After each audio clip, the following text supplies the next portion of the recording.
Call the assembly to order, please. Thank you. And I call for the supplementary report of the Faith Action Program Leadership Team and ask the convener to speak to it. Thank you. Thank you, Moderator McNeil, Tommy McNeil, 454. When Joshua was called by God to lead the people to the promised land, he was told to follow the ark that would go ahead of God's people. And in that context, he was informed, you've never been this way before. We're very aware as FAPL, the Faith Action Program Leadership Team, that this is a new way of us looking to do work in our business as a church.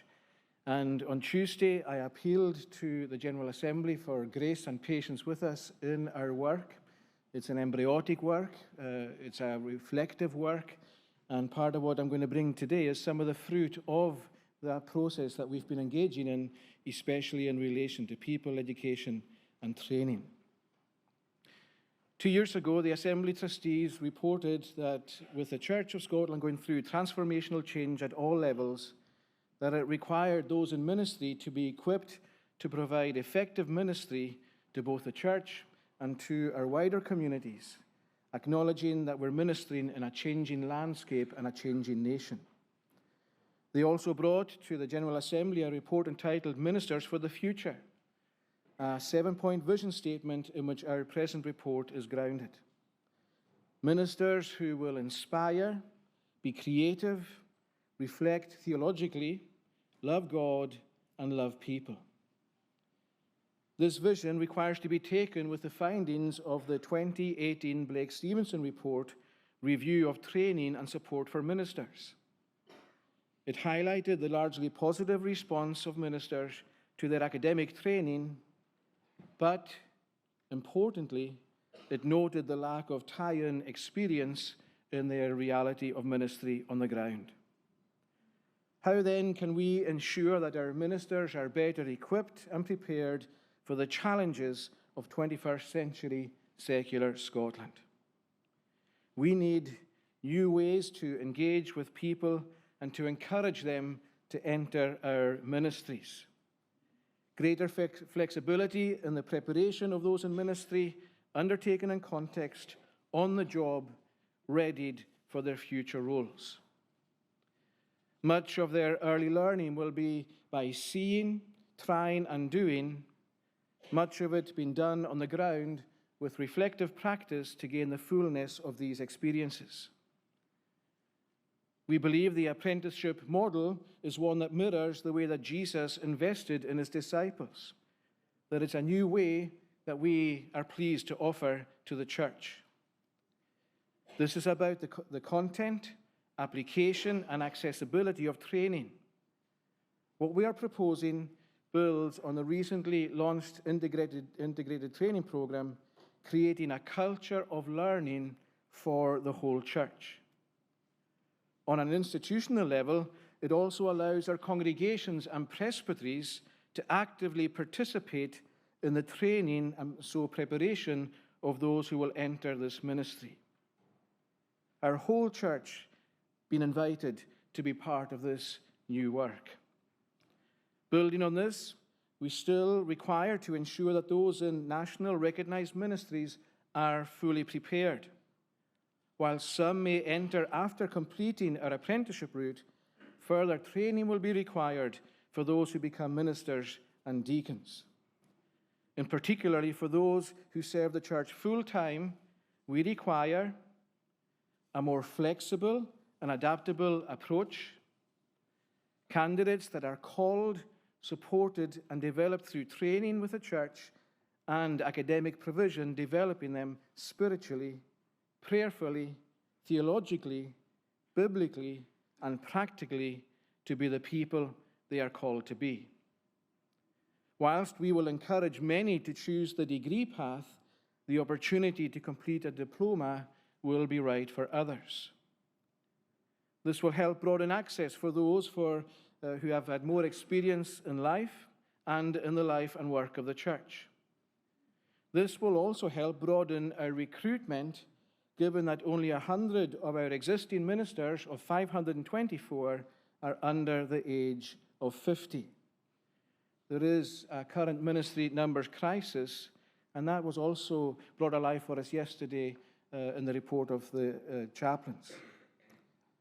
No matter the level of study, all will be expected to continue their learning as they develop their ministries. This requirement of both initial training and continuing learning will allow us to open doors to people who presently find themselves concluding, it's not for me, or it doesn't work for me, or for my family and I, and where we are presently at. So together with the introduction of the apprenticeship route and a refreshed initial training, we envisage more younger people coming to apply to us, and therefore addressing a point made earlier by Mr. Jeff Barry. We also envisage more coming with those with educational attainment, those with a wealth of experience, and more like Peter and John, the fishermen, who were spoken of as being ordinary and uneducated, but yet they were people with a burning love for Jesus and a passion to share that love in bold ways, and as a result saw the early church burst into life.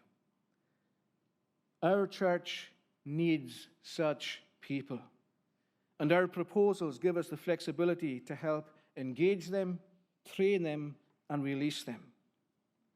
Moderator, in presenting the report, we would ask the Assembly to note that our deliverances have developed in recent days, and this is through discussion with our academic partners, Theological Forum, and others. And having begun this speech by appealing for grace and patience, I reiterate it at the end of my speech. Such partnership working will be vital to develop this vision, to ensure that for those in future ministry are valued and supported and as best prepared as they can. Moderator, I present the report and move the deliverances. Thank you very much. Is that seconded? Thank you. I'm going to now ask the principal clerk to make a few comments before we proceed. Thank you, moderator. Just to let the Assembly know that the committee have asked that and said that some of the technical details as we go into this debate, Eleanor and Martin, who are staff members, will answer some of the technical questions. And that is in order in terms of standing orders, but I ask the moderator. Oh, and Kay, I do apologise, Kay, and Kay Cathcart as well. Okay. Are the Assembly happy with that? Okay. Thank you.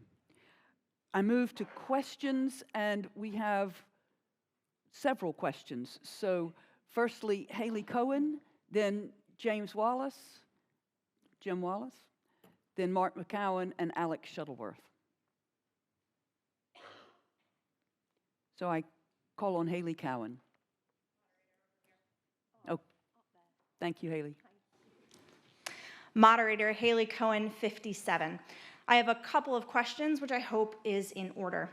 I'd like to thank the committee for their report, which I know has been put forward after much prayer, conversation, and collaboration.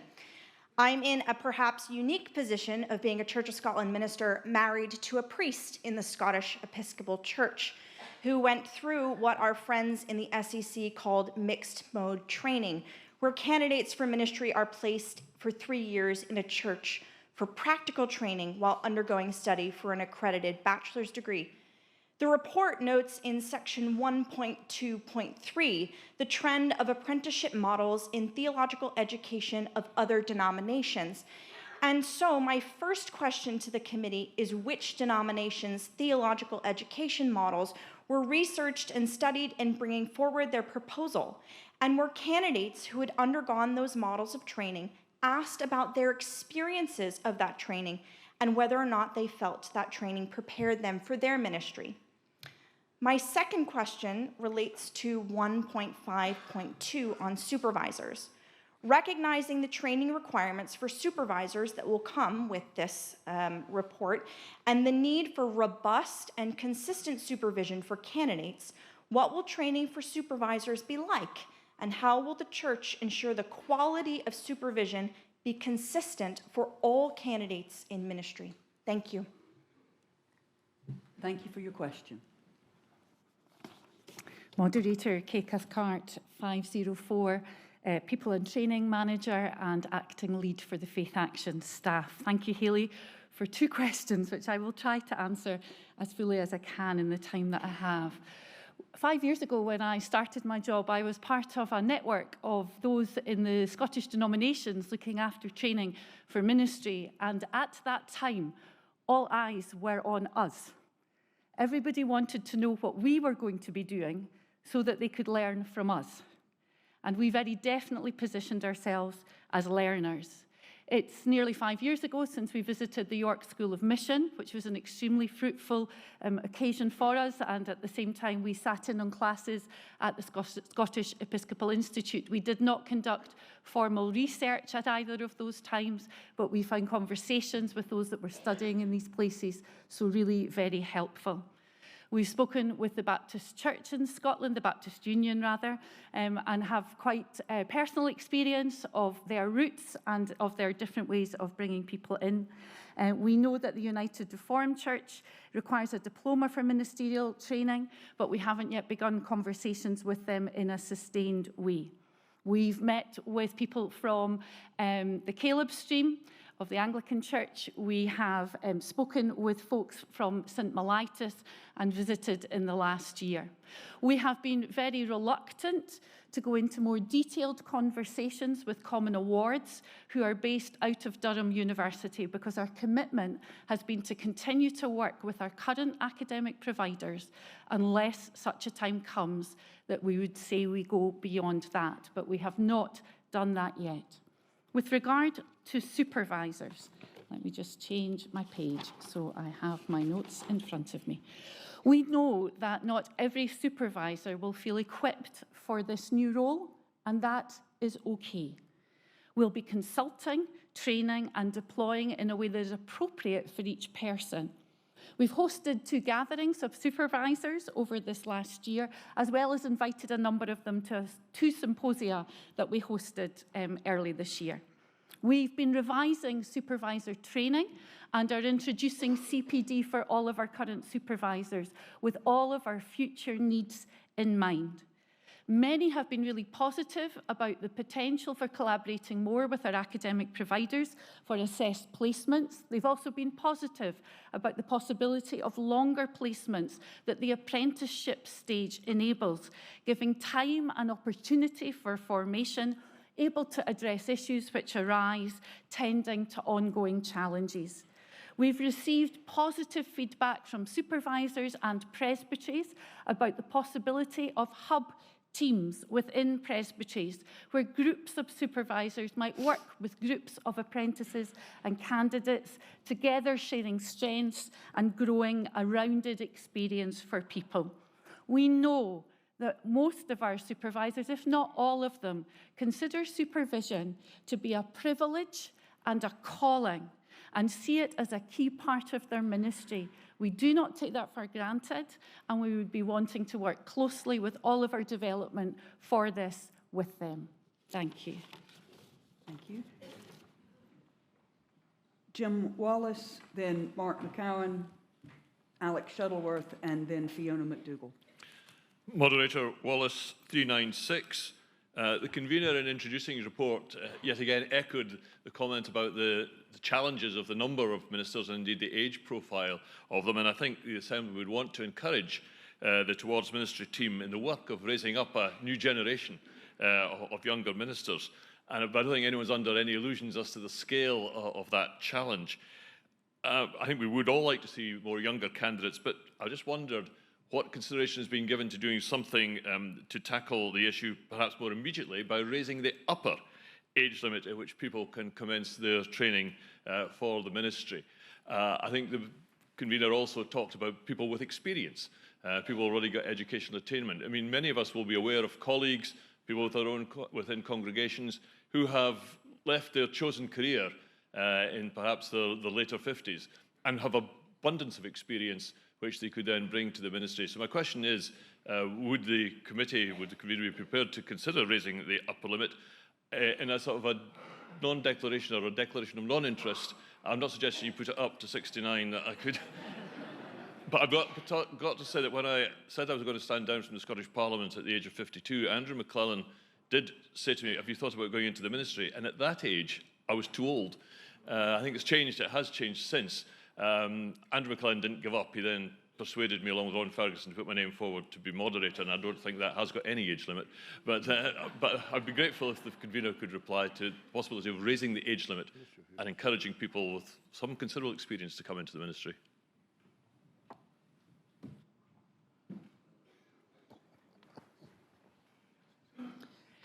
Eleanor McMahon, staff member of Faith Action, the Ministry's recruitment manager and training officer for probationary ministers. The short answer is yes, we are. We anticipate that if we're bringing a new training act to the Assembly next year, then we will be raising the end age or the completion age of training to around 60, to 60.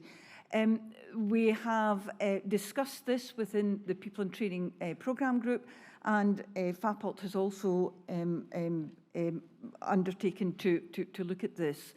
What we have to balance in terms of the age is in terms the balance of the age versus the cost of training. A conservative element at this point in time to train a minister, depending on, it will vary from minister to minister, but it's round about £120,000. And so with that, we want to ensure that we have a length of full-time service given into the church. So we are looking at it, but we have to balance that with the finances. But we also have other ministries open. And so other ministries that are open are OLM and the readership in particular, to those who come to us at any age, even 69, Lord Wallace. We will look forward to receiving your application. Seconded. Call for Mark McEwen. McEwen, 173. Just a question for clarity around the current and the proposed new routes to ordination. Can you clarify the timescales from discernment through training and probation towards ordination? Thanks.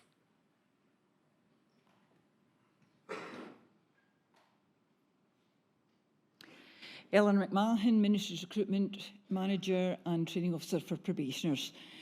Our present system is that someone would enter into discernment. We've introduced over this last year, with Martin and I coming into the team, a pre-discernment period. And so that's an informal period, but the formal processes for application to any of our recognised national ministries starts with a discernment conversation.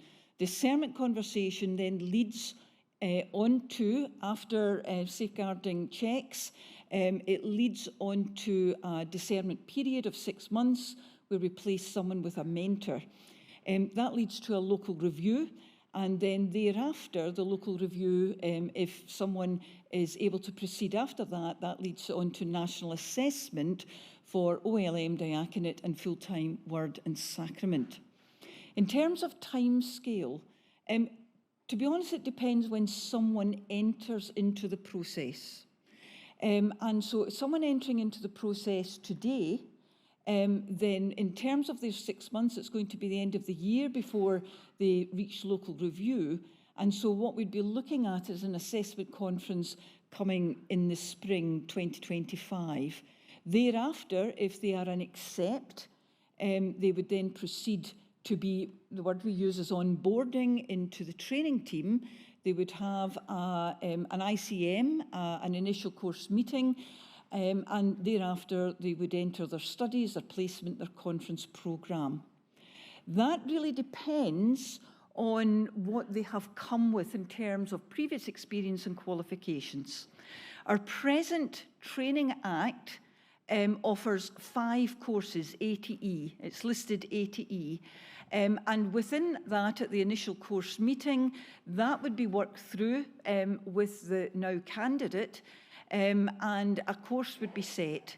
So someone coming with no qualifications would undertake course B, which is a 4-year BDM Div programme, followed by a 15-month probationary period. And so from start to finish, we're really talking about a good 7 to 8 years, depending when they've started, from the point they make that formal application to that point of ordination. For others, in terms, again, depends when in the year they're entering that process, because if we have to tap into the start of the academic year, someone may be able to come to us in the December, and we would get them through to assessment conference within that year to start in the September, and they may only do a 2-year course, a master's degree or something equivalent, or because they are coming with a grounding in theological education. They would still do the 15-month probationary period, and in which time we're looking at a start to finish timing of about 4.5 years. Was there a second part to the question? And the new proposal. The new proposal is looking to shorten that. And so what we are looking at, again, it would depend. So with our new proposal, if someone was coming in as to enter through the apprenticeship stage, and so there would be a form of assessment to general call at the apprenticeship stage. We anticipate that would be done for each year. So we would open applications for that apprenticeship stage each year for the coming year. People would then enter into the apprenticeship route. That would take 2 years. At that stage, if they have concluded successfully the apprenticeship stage and they wish to proceed to assessment for one of our national recognised ministries, they would then enter into an assessment stage. Where we would look at the discernment period is that someone going through the apprenticeship route would not go through that discernment stage. They, in many ways, are doing that over the 2 years. That's one of the purposes of that. And so they would go into an assessment conference, we hope, at the same year. We'd anticipate the same year. And then they would start their 2-year diploma or their 3-year BDM Div. So that's for those who have come through the apprenticeship route. For those who have not come through the apprenticeship route, we would anticipate that they would still undertake that period of discernment, and so that would still be in place. They would go to the National Assessment Conference, and then if an accept, and that's the terminology we use of accept or non-accept to the recognised ministries, accept, they would then proceed on to the 2 or 3-year training period. And in which case, we would then be looking at possibly anything from 2.5 years to that point of application, to point of ordination, or perhaps as much as 4 years, again, depending on when the timing in which they apply to that during the year. But we're anticipating that with that training period of 3 years, we would have people in parishes sooner than we presently have. Thank you. Going to call for Alex Shuttleworth, and then we've got a whole list of questions coming in, so we'll be moving very shortly to receiving section 1 at some point, but Alex Shuttleworth next. And another question has come in with John Pizzuto Pomaco, and I think with the shortness of time, I don't want to stifle debate, but maybe make these the last 2 questions. You can still ask questions as we go through the report. Moderator, Alex Shuttleworth, number 279. I want to echo and support the tenor of Jim Wallace's question, which I thought was very wise, as you'd expect from a former pupil of Annan Academy. We are with 2 problems. One, this age that we have to pick from. We have a vacuum underneath that old age. And we did have a system of LTH, which encouraged people who had spent a lifetime in the church to go for a short term of academic training and then come into the ministry. And when I started going around the church in my 20s, it was full of people with an LTH qualification, which was a recognition of their years in jobs like session clerk and so on, and then moving up into ministry. The other thing which might address the vacuum beneath, which we're trying to make candidates out of, is our crazy decision some years ago to abandon TLS, which was a form of continuous education for people in the parishes, out of which many ministers who are now serving, indeed many ministers who are now coming to their end, got their start. So, LTH, is that not a pattern that we already had and could revive? And TLS, shouldn't we be looking very carefully at that as a way of qualifying people before they take these steps to this very welcome apprenticeship? Okay, committee.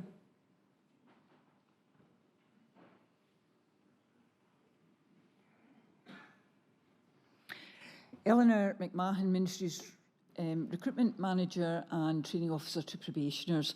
I'm going to answer the relationship to the LTH. Within our proposals, we are talking about a 2-year ordination route. And so therefore we're talking about not quite the equivalent of the LTH, because I think the LTH had a lower pass rate than the degree level. And so what we would be saying is that this would be a 2-year, we would hope, rigorous academic route leading to a diploma qualification. And so similar but different. Okay. Can you hear me? Yeah. Okay. In terms of debate, the question's already been answered. Oh, we said both of us were going to answer. Sorry, But I didn't realise it was at the same time. Yes. I thought you would be just taking...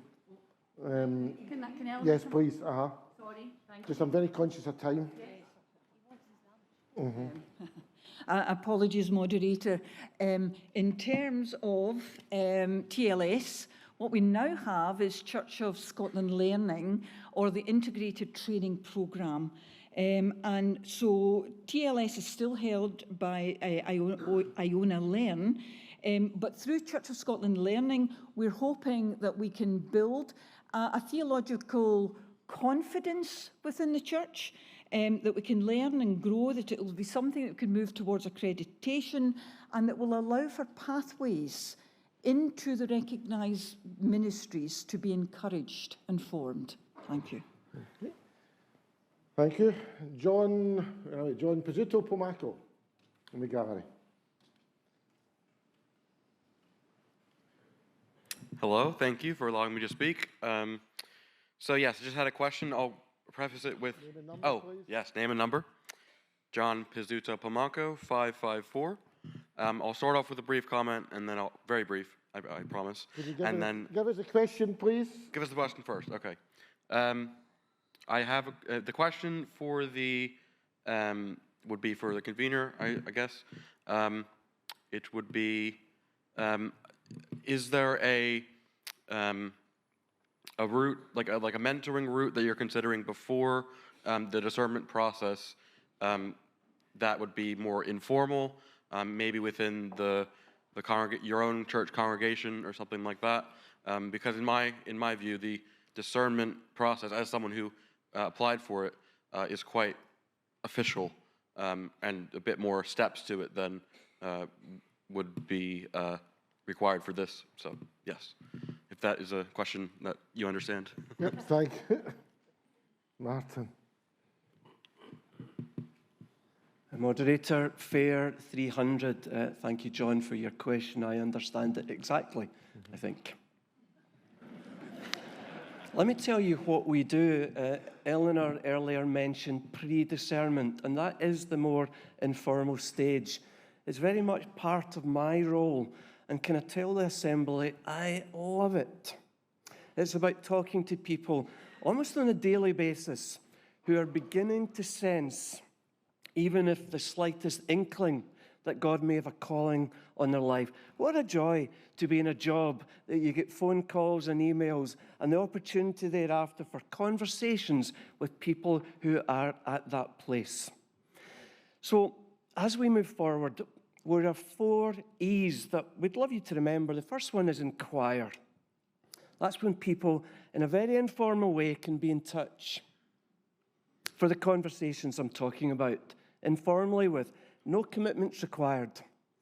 And then you go on to explore, which is stepping into a more official, formal discernment process. Thereafter, there's what we call evaluate, and that's when the church assesses whether or not a person is suitable for this or other ministry. And finally, there is enter, when one has come through all of that and is ready for the process, ready for ministry ahead of them. So it's got all of that, John, but the first part, I think you asked about mainly, is very informal and relaxed. We are standing by for any number of those conversations. Thank you. I'm going to ask for Hugh Stewart, and I'm going to take 3 comments because I know we're going to be moving to the section, but anticipating what's going to come very shortly, then 3 comments. So it'll be Hugh Stewart, followed by David Ferguson, Derek Browning, and Marjorie McLean. Now, Hugh Stewart, I think, is online. Good morning, moderator. Congratulations on becoming moderator. You had stepped out the other day. Just want to warmly welcome this report. I think it's excellent and very much the Paul and Timothy biblical model of the Bible. It's been my privilege to have students for the first time over the past 12 months, and I must say I've been greatly enriched by that experience. And I think that's one thing that we should remember also. There's a mutual benefit here whereby the student is benefiting, but also the supervisor. And I think we would benefit mutually, both supervisor and candidate, in this proposal. It's Just ask, what's the question, first of all? And then you can put a wee comment to it. Sorry, the question is, I'm in an extra rural part of Scotland, as many other ministers are. And it's just a plea. A question is, when this is rolled out, will we be equally included in this exercise as those in the urban centre, please? Thank you. Sorry for cutting you off. Just trying to get as many speakers as possible. Kate Cathcart, 504. Thank you, moderator. Thank you, Hugh. Yes, it would be our intention to make this as widespread as we possibly can. Up until fairly recently in the development of this model, we had been talking about running a pilot, and our intention was to offer a pilot across the Central Belt and with one rural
So I stand here now to support that revised deliverance, and I do so also with the support, I believe, of other academic partners, though representatives from these institutions may wish to speak in this debate.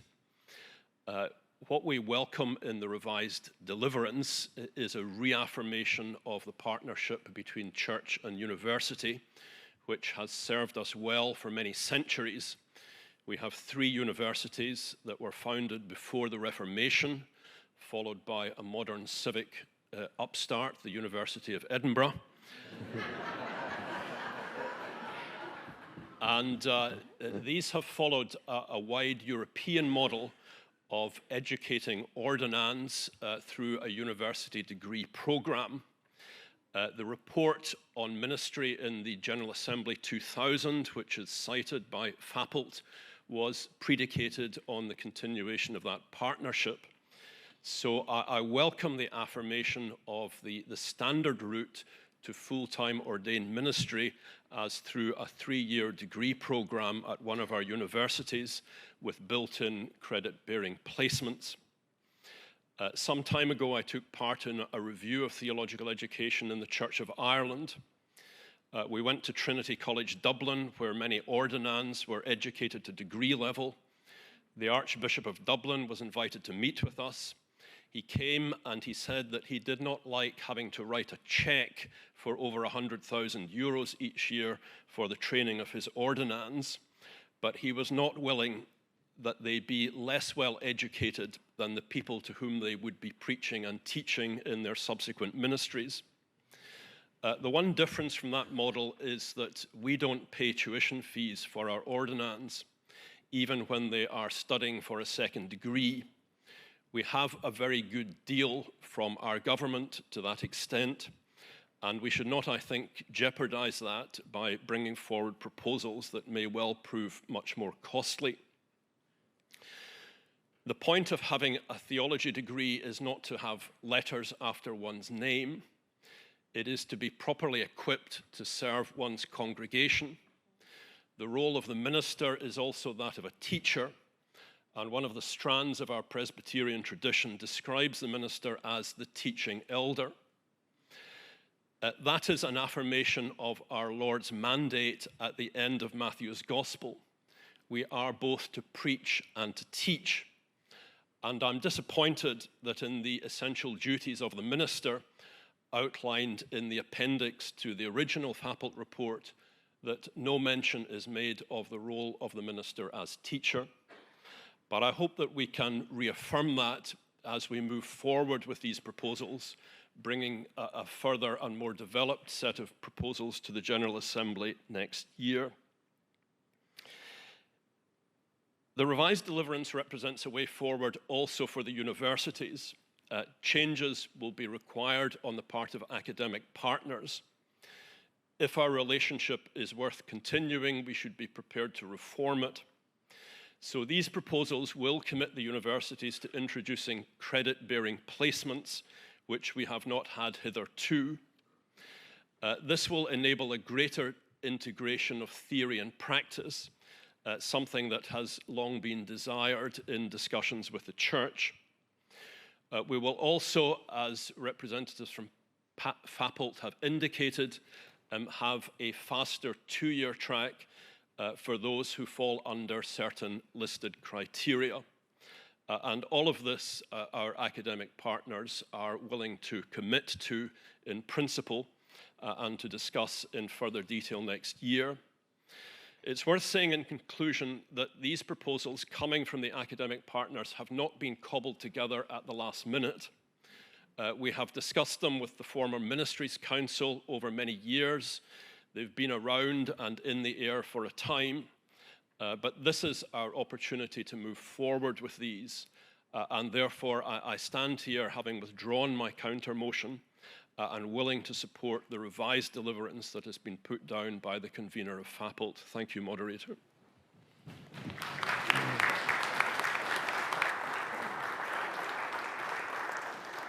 Right, thank you. Derek Browning.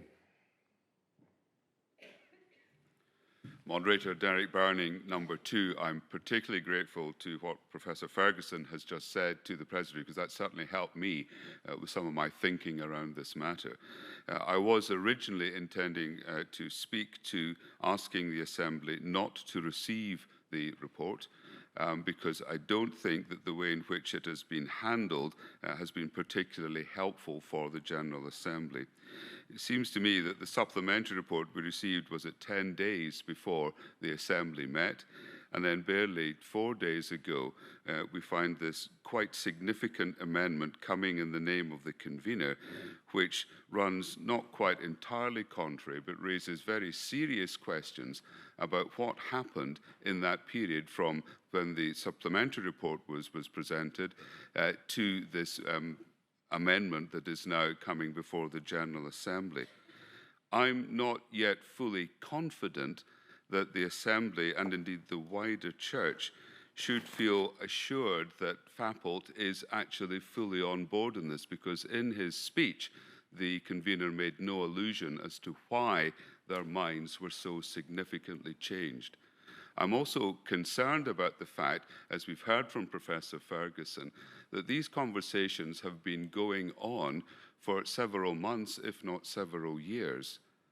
And I've still not heard anything from the convener to suggest why they have made such a significant change in a matter of days when they had months to do so beforehand.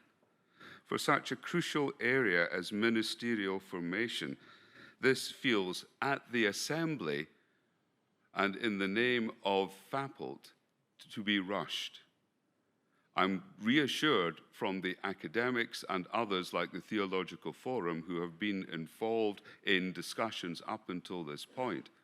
But I would want a cast iron assurance from the convener that they are now fully on board with this new motion and that there will be no other significant changes of this dimension being brought to the General Assembly. I still have serious questions about some of the proposals, but it seems to me that the Assembly and the wider Church, given what has happened in these last few days, helpfully explained by Professor Ferguson, has some serious questions to ask of Fappolt and the leadership team as to why they presented one thing in their supplementary report with their deliverance and then with no explanation, given that they were talking to the same people, have changed their minds.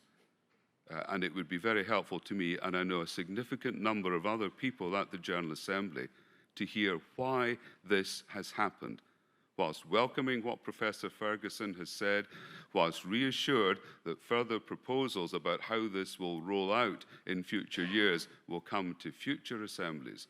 I am concerned that at one point Fappolt was facing in one direction, and now with the very helpful intervention of the academic providers and the Theological Forum and others, they seem to have moved away.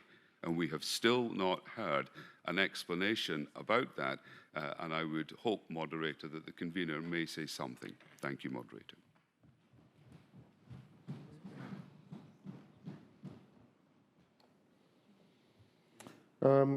Marjorie McLean, and then I'm going to move to putting section 1 to the Assembly. Dr. McLean. Oh, sorry, do you wish to respond? Yes, please, Moderator, if I could respond. Moderator Tommy McNeil, 454. I'd like to sincerely thank Reverend Dr. Browning for his question, because it's going to give me an opportunity to give some absolutely cast iron assurances in terms of where we are and how much we're behind our report. I'd also like to thank Professor Ferguson, who was one of my lecturers whilst I attended Aberdeen University. I hope he's proud of me, I'm sure he is.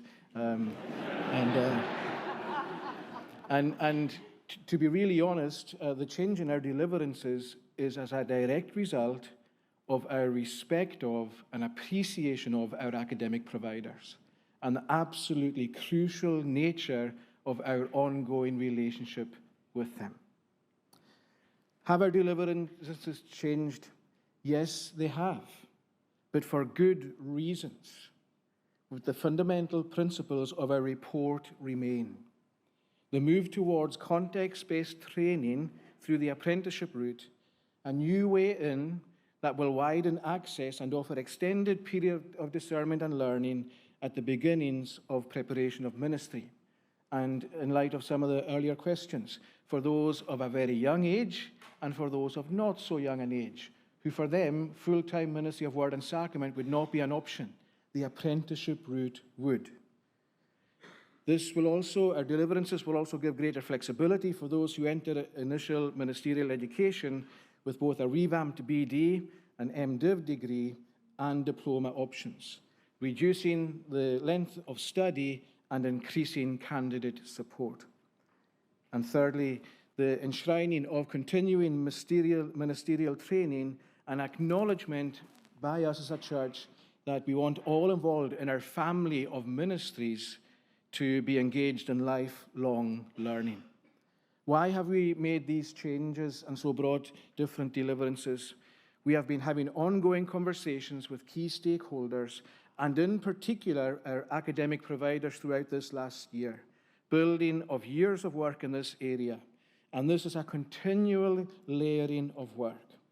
This has helped sharpen our thinking, and in what has been a year-long conversation and fruitful conversation with many. We believe that we are now presenting what the church wants and needs. Our academic providers were gracious enough to say to us, what is it the church wants and the church needs? And we, in our conversations with them, have ended up with the deliverances that we bring together.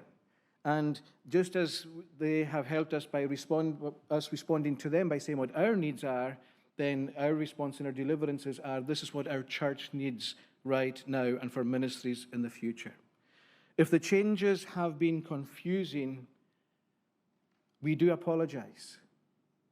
We understand the significance of the discussions, the decisions to be made, but my team, and for those who've been involved, and especially in our conversations with our academic partners, we're asking for understanding that we have reached a wonderful place where we are ready to move forward. And yes, there has been a change in emphasis of our deliverances, but the key principles remain. Thank you, Moderator. Moderator, at a number of the Procedure Committee reports, I asked commissioners to turn mobile phones onto silent. There have been a number of mobile phones going off and notification noises. It is disrespectful to the General Assembly. It is disrespectful to conveners trying to answer questions. It is disrespectful to commissioners who are trying to follow debate. And I implore everyone to ensure they are on silent, as well as devices and watches as well. Right, Dr. McLean, and then we move to receive the report. 365, Marjorie McLean, speaking not as convener of legal questions. Long ago, I was the convener of the predecessor body to this part of FAPLT, the Committee on Education and Support, and I'm also one of the 6 Fellows of New College, which is a group of graduates who support them in their work of initial ministerial education. And so I have had an ear on both sides of what has been quite an intense debate between the church and the academic providers. I agree with much of what Derek Browning has said, but I have an anxiety that he has put into the Assembly's minds a worry that there is such an enormous gulf between what was originally going to be the convener's motion and the new compromise deal that they've come up with, that I think he's worried that the Assembly can't put the weight of much trust onto the new version. And for a couple of reasons, I would urge the Assembly to proceed with this. The first is that if you go back and look at the report, yes, there are some things in the report that have now been superseded by the new version of the deliverance, but the underlying principles, the big things that are going to be achieved, the ease, greater ease with which people can come at speed into the ministry, all the things we need are still served by both. And so I think the big principles of this, the changes are not that big. I think the changes are extremely important. Speaking for myself, this change has moved me from not being able to support the committee to being able to support the committee. So it's an extremely important change. But in terms of the amount of stuff that it describes, it's not a whole lot of new stuff. And the second reason I would give, and I've hinted at it, is already, we were talking about this when I was the convener between 2013 and 2017. Can we please not leave it for another year? We've got to get on and get started on this, please.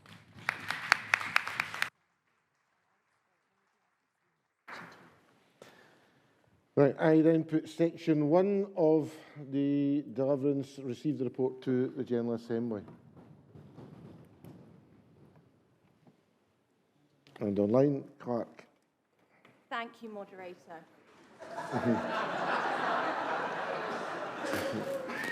You're already laughing at me. Oh dear.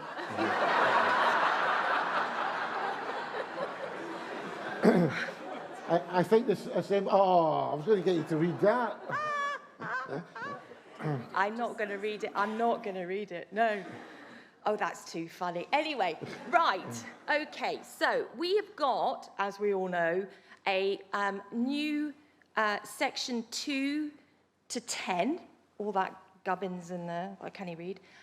2 to 10 in the name of the convener. What I am going to propose the Assembly does is I'm going to ask the moderator to say, do you agree to this sections 2 to 10, agree in the total that we're, and then we will start to vote on discuss each one individually. It's so that we're all agreeing that we're happy that this is the new sections of deliverance. Does that make sense? Thank you. I'm glad, because I was beginning to think I wasn't making sense to myself, let alone you good folk. So if the moderator could call that, does the Assembly agree to the new sections 2 to 10, and then we will move to vote on each section. Does the Assembly agree to the Principal Clerk?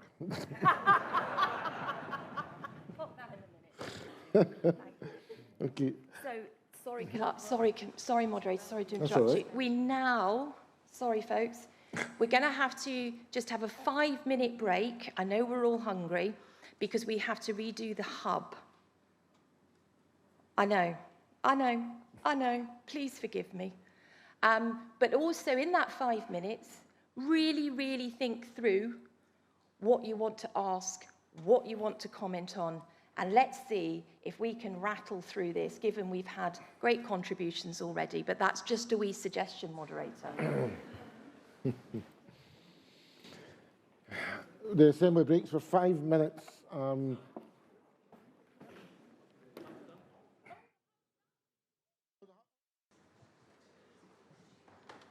Thank you very much. We move to section 2, and there is a question. Ursula Glenecki, I am going to ask folk, though, we've got a lot of people asking to speak and not that much time. So please, if you're called to speak, be concise. And if you hear somebody saying something similar to what you're going to say, do not feel obliged to say it again. Thank you so very much. Ursula. Thank you, moderator. Ursula Glenecki, number 6. I think about 14 and a half of my questions have been already asked, but I have a couple more to the apprenticeship route. One thing is, how will the diversity of experience of different theologies be ensured in this route? I think that is a vital thing for a deeper and more robust formation as a minister in a complex world. And the other one is a practical question. I have been talking to a lot of colleagues over the last days and weeks.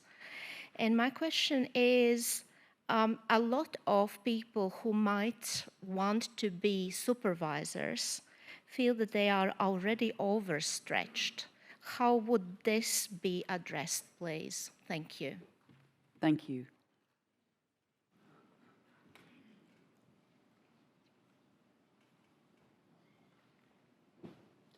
Eleanor McMahon, Ministry's Recruitment Manager and Training Officer for Probationers. To answer the Commissioner's first question, how will diversity be assured in this route? We will be using a lot of short courses that are already there and developed by our academic providers, and so we'll be looking at creating a suite of courses, if you like, tailored to the apprentice. And so we will imagine, we expect that there will be more diversity in terms of people coming into the apprenticeship route, in terms of age, of experience, of previous church life experience, that kind of thing. But in terms of the experience within that, then we think we will have obviously some kind of core and then choices relating to that. So we anticipate that we will have that diversity. Secondly, I think we'd already spoken about supervisors. We will work in tandem with presbyteries over that. We have had a positive experience. We have many supervisors coming to us and saying, we want to be involved in this. Thank you. I'm going to ask for, and to make sure we move quickly, if you could make your way to a microphone. So Paul Middleton, Liam Fraser, Alison Jack, in that order. Thank you, Moderator. Middleton, 461. Oh, yeah, I thought I was shouting. Middleton, 461. Folk may know I'm a professor of New Testament at the University of Chester, so I'm not directly affected by these. But I was actually the external examiner for the validation of the entire Common Awards Church of England suite, so I have some experience of what happens when folk try to centralise education, and it is actually quite diverse. There's one point I want to make, and that is about formation. Education can sometimes be confused with training, and these are two quite different things, and education is education, and it's employers' job to train. Obviously, there has always been a mix with the church. But in terms of formation, we shouldn't underestimate the change and the effect that theological study can have on people, and we need the time.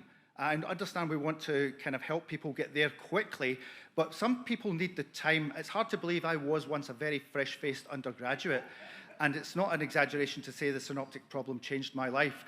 But actually, if I'd had to go in to kind of ministry at that stage, it would have been a mess, because it is really important. Theology matters. It's not just a hoop. So we really need to take it seriously. And if people are changing their theology, give them the time and the space to do that, because I think people end up better equipped through study and formation. So thank you. Thank you. Yeah. Liam Fraser and then Alison Jack. And please make your ways to microphones. Thank you. Fraser, 514. Moderator, we've heard a wee bit already about the events that led up to the introduction of this new section of deliverance. And I'd like to echo what Marjorie McLean said, that, regardless of how we got here, we are now here. And so I want to speak in favour of the new section of deliverance. All of us in this chamber know that we have a shortage of ministers within our church. And we all know the serious effects that this is having on our congregations and our presbyteries.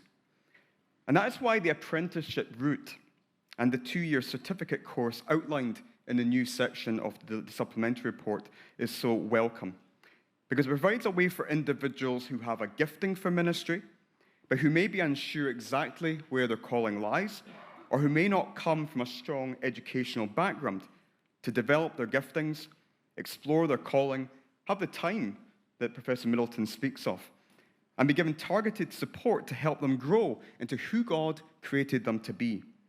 And hopefully, God willing, to then enter into ordained ministry. But crucially, to do that while maintaining the high academic standard which has been the hallmark of our church for centuries. And in this challenging post-Christian context, to do more reflection rather than less, but to do so in a way that is contextually relevant, missional, and focused, not holding practice and theology apart, but bringing them together to enable and help both. And so for all these reasons, regardless of what has gone up to this point, I want to commend the new section of deliverance of the supplementary report and urge commissioners to accept its proposals. Thank you. Alison Jack, and then Mary Stobo and Karen Hamilton, and then we're going to move to decide. Moderator, Alison Jack, 306. I'm Principal of New College. I'd like to thank the faculty team for their willingness to engage with the concerns of the academic providers, and I'm here to speak in support of the new deliverances, particularly the separating out of the apprenticeship route and the academic demands placed on our ministers for full-time word and sacrament. We support the commitment in the new deliverances to degree-level study as the normal route for those called to full-time ministry of word and sacrament. Some flexibility is needed, of course, and the deliverances provide for this in specific cases. I wanted to assure the Assembly of the support of the academic providers in working together with FAPLT to redesign the existing degree structures and indeed to resource those on all of the routes described here, including the apprenticeship route. Please know that all universities are very different places from 20, 10, even 5 years ago. I can speak with most insight regarding my own University of Edinburgh, upstart though it is, which is deeply committed to working with the external partners, such as the Church of Scotland, to meet new needs, including pedagogy which is strongly contextually based, all using the most up-to-date technology to facilitate online, fusion and hybrid teaching, as well as maintaining the very best aspects of in-person training and formation. I hope we have the opportunity to continue and to develop the centuries-old relationship between the universities and the Church, which has the potential to meet the challenges facing ministry today and into the future. Thank you, Moderator.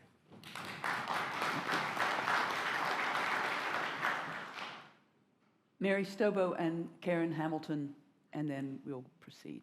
Thank you.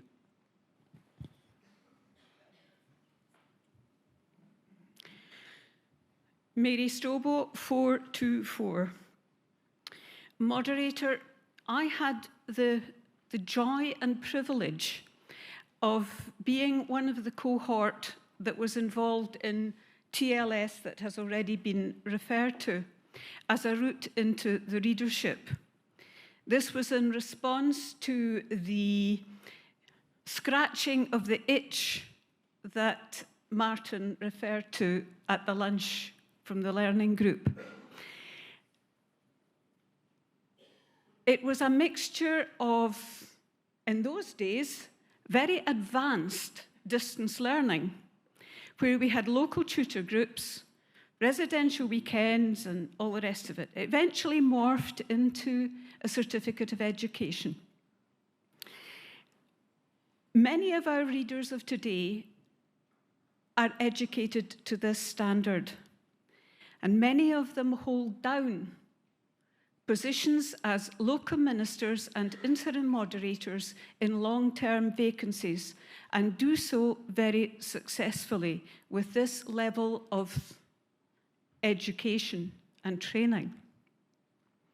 Now, I originally came from a background in education, so I have a deep regard for education in all its forms. But I just wonder sometimes how much we actually need to be the leader of a congregation. As was already pointed out by someone else, Jesus' friends, who were probably illiterate, were the ones that have left us with a wonderful legacy that has lasted for so long. How did they do that? They walked closely with Jesus, they knew the grace of God, and they were willing to share it with those around them. Surely this is what we need in today's church. We need people who can relate to the people around them. Yes, we need people who have the gift of understanding and the desire to dive deeply into theology.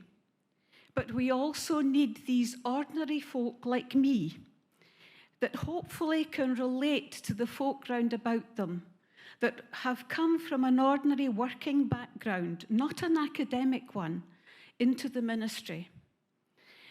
I was a reader for many years and have a deep regard for the place of lay people in leading the church. And it took quite a lot for me to change my principles and turn my collar back to front. It only took me 40 years to do it. So for those of you that are a bit long in the tooth like me, it's not too late. And I would encourage you all to go back to your congregations and encourage the people to take up the learning material that is available, because it is in doing that that people actually realize what their calling is. When I first started, I had no idea what a call was. And I would never, ever have thought of putting myself forward because, well, to use a rather, a somewhat coarse phrase, I was afraid of bumming my own chat. And to be honest, that's still something that I struggle with. And I'm sure lots of people in our churches do that. And I'm sure that the learning material, although I must admit I'm not very familiar with all of it, some of it yes, but not all of it, I'm sure that will give ordinary folk like me the confidence to look at what their calling might indeed be and indeed become ministers of word and sacrament, which we desperately need. Thank you, moderator. Thank you. Karen Hamilton.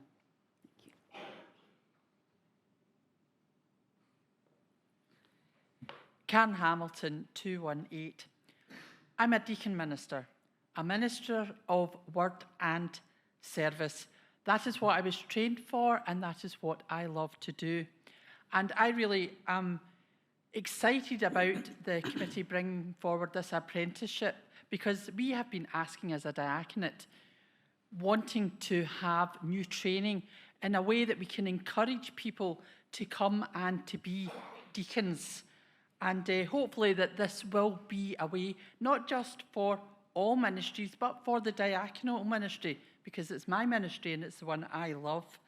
And I would also encourage you, because I'm keeping this short, that to direct anybody in your congregation who has an inkling of any calling to the ministry, to send them to the Celebrating Calling events. And they don't have their trendy green t-shirts on today, but they would be delighted to see any of you. So thank you very much for bringing this apprenticeship to the Assembly. Thank you very much. So the Assembly, I see no more calls. So Assembly happy to accept Section 2. Thank you. And online, thank you.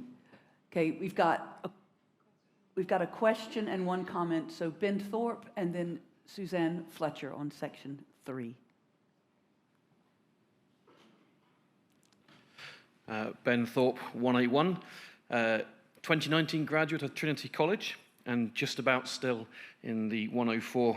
You mentioned in the report that we passed in section 1.5.2, together we have realised that we cannot continue with 5 academic providers.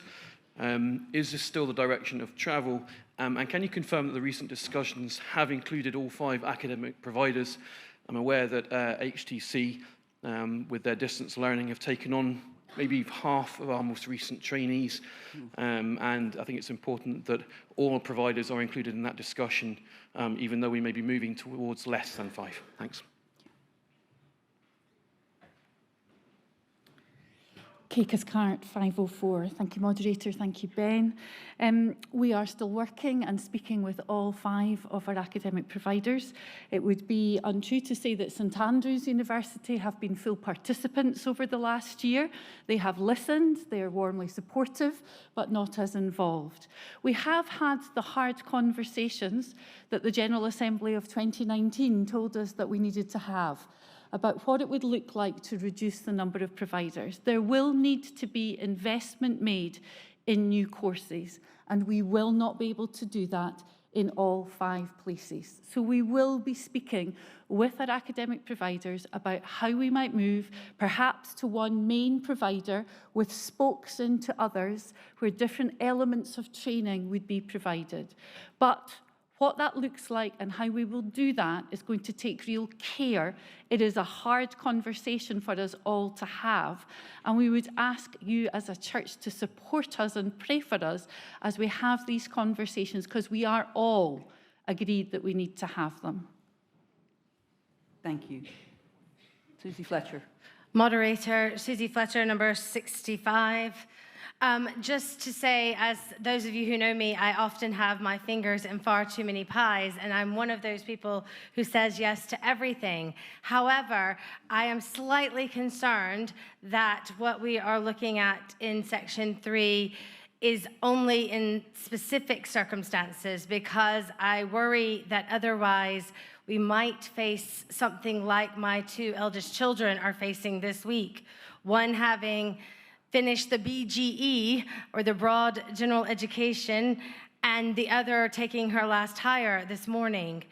The Modern Apprenticeship Program, when I spoke about it with my 16-year-old daughter, felt like a very hands-on idea. But as she, who wants to go into medicine and will do anything to get there, mentioned, there are things that need to be done to undergird that practical hands-on ministry. And I'd like to think that as ministers of Word and Sacrament, we have that training and we have that theoretical understanding.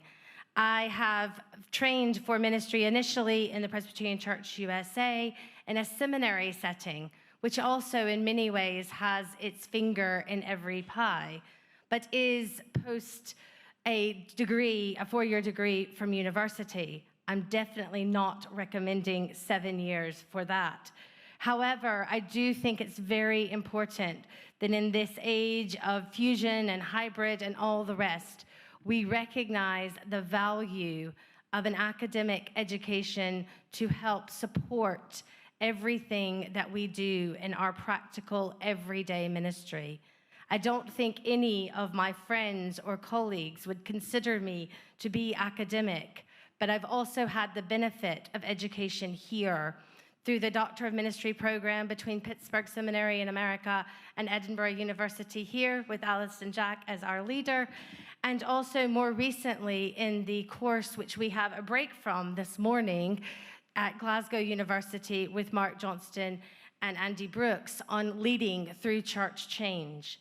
And I just want to make sure that our future ministers of Word and Sacrament have that grounding and that academic rigor, as well as the on-the-job, hands-on training.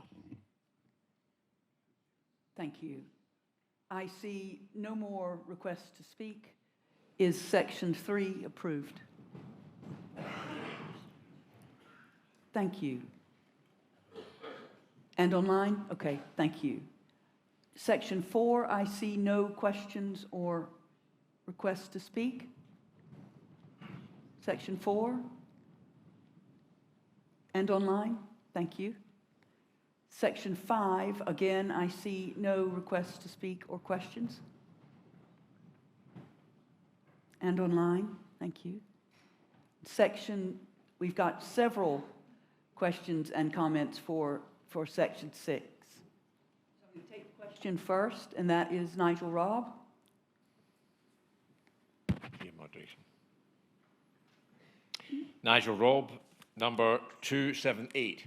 I would like to ask the convener to give an assurance to the Assembly that all these plans, however good they are, which I'm not wanting to dispute, have had the full affirmation and support of the Scottish Higher Education Funding Council. I do this because the Assembly in 1997 approved a similar sort of scheme and did this with great enthusiasm without having checked with the Scottish Higher Education Funding, which I have to say Professor Ferguson had advised the committee presenting it to do, and they did not do that, and the whole scheme collapsed. And I would ask that the convener give an assurance that the whole of this scheme has been thoroughly vetted by the Scottish Higher Education Funding Council and that we can proceed in that knowledge. Thank you, Moderator. Thank you.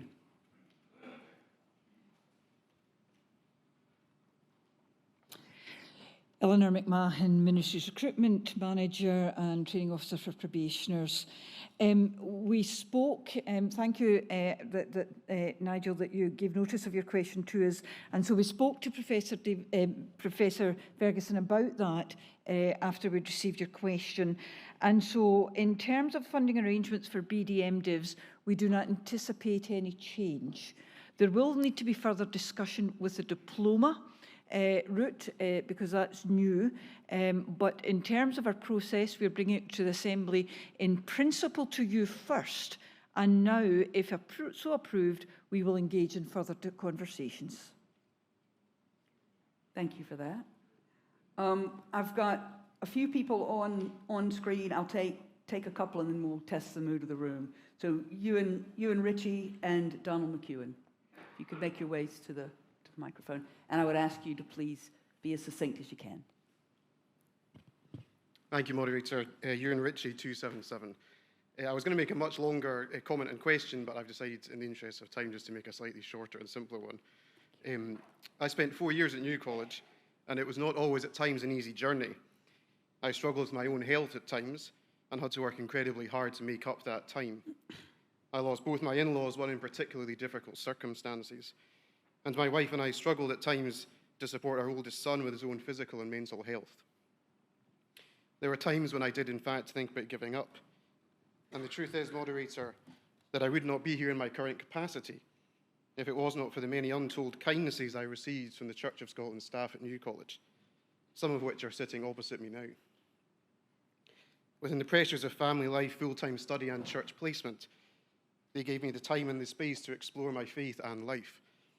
And so in the midst of all our deliberations about these important issues, I want to, and I hope the Assembly will too, thank all those Church of Scotland staff and our academic partners for their ongoing witness, concern and pastoral care for the students and candidates they look after. Thank you, Moderator. Thank you. Donald McEwen, 274.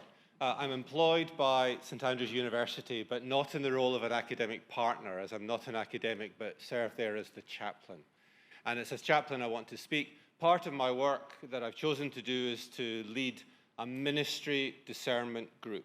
It's for any student in the university, and usually a number come every fortnight to talk things over with me or with another chaplain. It's very ecumenical.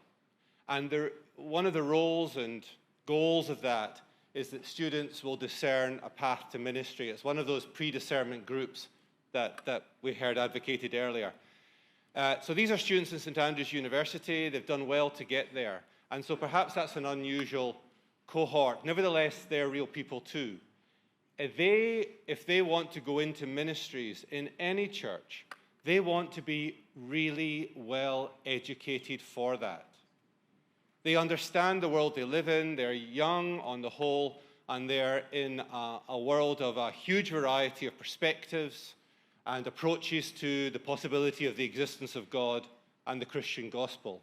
They want to be as well prepared intellectually in approaching Scripture, in understanding how theology and experience, tradition and culture overlap. And so I heartily recommend the adoption of part 6 of this deliverance, because an educated ministry is a blessing for our world. Thank you. Thank you. Now, I have 2 more people on my screen. We also have lunch, so just a wee reminder. Scott Rennie and Scott Burton, and then we're going to move to approve or not. Moderator, Rennie 462. I want to say 2 brief things. I want to say thank you. Thank you to Fappelt for listening. It's not always easy, and you're not always thanked, but I want to say thank you for listening, because like Marjorie, especially because of Section 6, I can now support your work and your report, and I wish you every blessing as you go forward. The second point I want to make, Moderator, is so often this conversation is bedeviled by false dichotomies. The idea that educated people aren't ordinary people. I'm not quite with Dr. Fraser yet and his 4 degrees, but I'm getting close. I think I'm at 3. But you know what? I'm an ordinary kid. I grew up in a council house. There was nothing special. And I still, well, I know maybe others wouldn't, but I still consider myself ordinary. So let's stop about this false dichotomies between ordinary folk and educated people. We're all the same. The other thing I want to say is when we have this conversation about academic partners and providers, they are not other than us. Alison was a probationer with me. I've given my life to parish ministry. She's given her life to the formation of ministers. Sandy is both a minister and an educator. Phil Ziegler in Aberdeen is an assembly trustee, deeply committed to this church. Katie Cross, Doug Gay, who's given a huge amount, gives a huge amount to this church. They are not other than us. They are us. And we are so fortunate to have 4 of the best theological faculties in the world, in our own country. Let's appreciate them and let's see them as part of us, including all those who've been blessed by HTC. Let's remember well, they have. Many have been blessed by HTC. So let's say thank you and let's remember they are not other than us. They are us. Thank you, Moderator.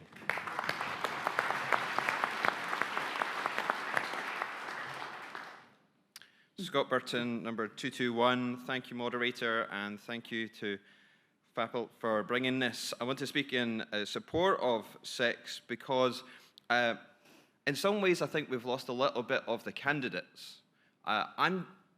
You haven't, but just in our conversation almost.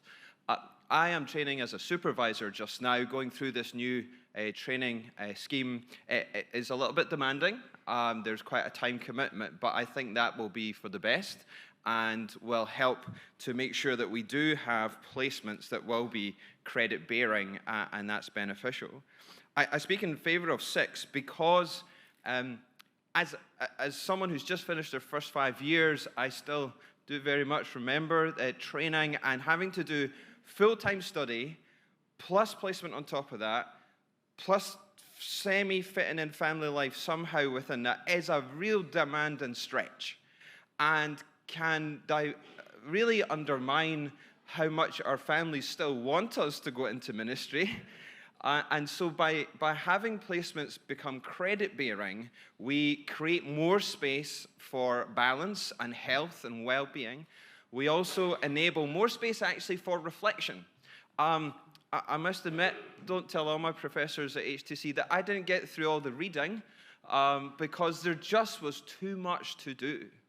And so you do what you can.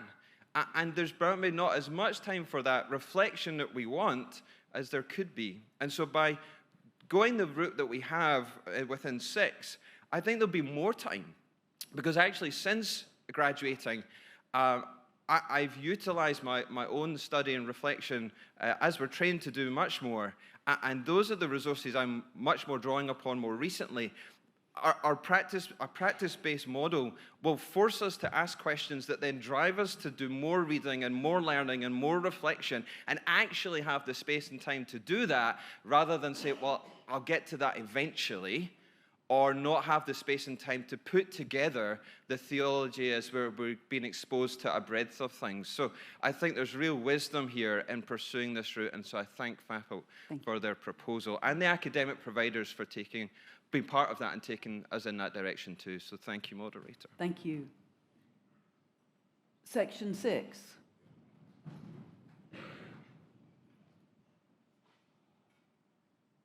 And online. Thank you. I see no calls to speak. Section 7. Well done. Okay. Section 8.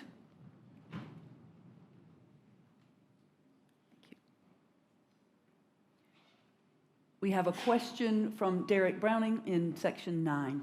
Thank you. Moderator Derek Browning, 002. A decade ago, the Assembly approved the provisions for continuing professional development for ministers a decade ago, and we did hear an apology from the successors of from those times who have not actually provided that over the 10 years. It's a very good report. I was one of the many hands that was able to put their hands to it, and I would commend it to FAPL to look at and to look at seriously. My question has to do with the suggestion that CPD is going to be made compulsory for people here. And one of the things that we found in our discussions at the time with people out with the church, and particularly from those in the legal fraternity, is that much of their CPD, while strongly encouraged, they decided to go down the route of, rather than making it compulsory, to make it so good that everybody actually wanted to do it. And particularly coming from somebody who was a sheriff, where there were similarities, where they're dealing with office holders just as many ministers are, that was an important thing for us to hear. For things to be as good as they possibly can be will have serious financial implications. And I know it's alluded to in the section here of the deliverance, but I wonder if at this stage there is any concept of who might be providing this CPD and a rough ballpark figure of how much it's going to cost. Thank you, Moderator. Thank you.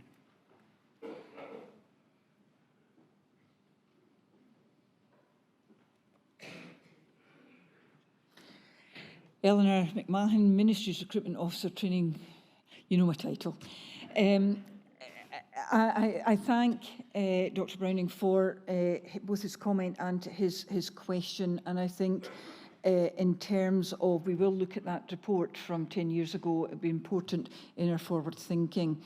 In recent years, we have, through the Ascend provision, through study leave provision, through other provisions, the mentoring, the coaching, the spiritual direction, the supervision, the pastoral support, we are providing at various levels, different levels of both support, and with that pointers to further education. We have, for example, I think just recently closed the application for grants towards further study in recent times, closed them for this phase of application. And so we already are beginning to build in that with Church of Scotland Learning. We're beginning to build in that. What we will need to do is to do more. Martin works with those in their first 5 years. He undertook a leadership course with them over the winter months, and again, that linked with the pastoral support. We are unable to give a ballpark figure at this stage because this is still very much an exploratory conversation that we will need to have with Romcom in terms of how it's put into effect. But building on what we already have in place becomes crucial to the future support, learning and development of those in ministry in the future. Thank you. I have no other requests to speak, so section 9. And online. Thank you. We have an amendment to section 10 in the name of Grant Barclay, and I will ask the principal clerk to read it. Thank you, Moderator. So amend the new section 10 by deleting provide a budget to fund and substituting with the words make provision in the 2025 budget for funding for. And I understand that the convener is happy to accept. Grant, did you want to speak to this? Not if the convener is happy to accept, Moderator. Thank you. Thank you very much. Is the Assembly happy to accept? Yes. Yes. And just to be clear, you're happy to accept the amended? Perfect. And online? Perfect. And section 10 as amended? We've done it, so but hey, do it again. There you go. Okay. And online. Yep. And the deliverance as a whole.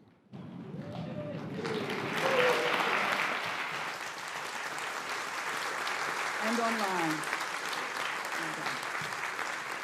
Of course. Yes, I think the convener wants to speak. Moderator Tommy McNeill, 454. Is it okay if I quiz? Sally, is that okay? Go for it. No, okay, I'll keep it short. When I was invited to consider applying for the role of being convener of Faith Action Programme leadership team, I received various documents and quite a lot of reading. There was so much involved in it. And part of what I read within the documentation stated that we as a church have reached crisis. It's a place we have been in for 5 decades. How do we fulfill our mission to contemporary Scotland? The Faith Action Programme leadership team will be part of the national church's response to that question. The document spoke about people being our greatest asset. I want to reiterate that fact. It went on to say that we need inspirational leadership, grounded in good practical theology and guided by the Holy Spirit. Fellow commissioners, for those in the hall and online, for the avoidance of any doubt, that's you. Every one of you here, everyone online, everyone who faithfully serves our parishes throughout our land. We employ and train our national ministries, ministers of word and sacrament, full-time and OLM, ministers of word and service, our deacons, the diaconate, readers, minister of ordained elder within local congregations, lay readers, the role of worship leaders, youth workers, organists. The list could go on and on and on. And to conclude our report this year, then I just want to communicate our sincere heart of thanks to you for all who serve our church in the remarkable and wonderful way that you do, who serve our Lord in that manner. And when I said that you are it, we are God's plan A in terms of his purposes within our nation. And again, for the avoidance of doubt, he doesn't have a plan B. You are his plan A, and we celebrate you and thank God for you. Thank you, Moderator. Thank you, Paul.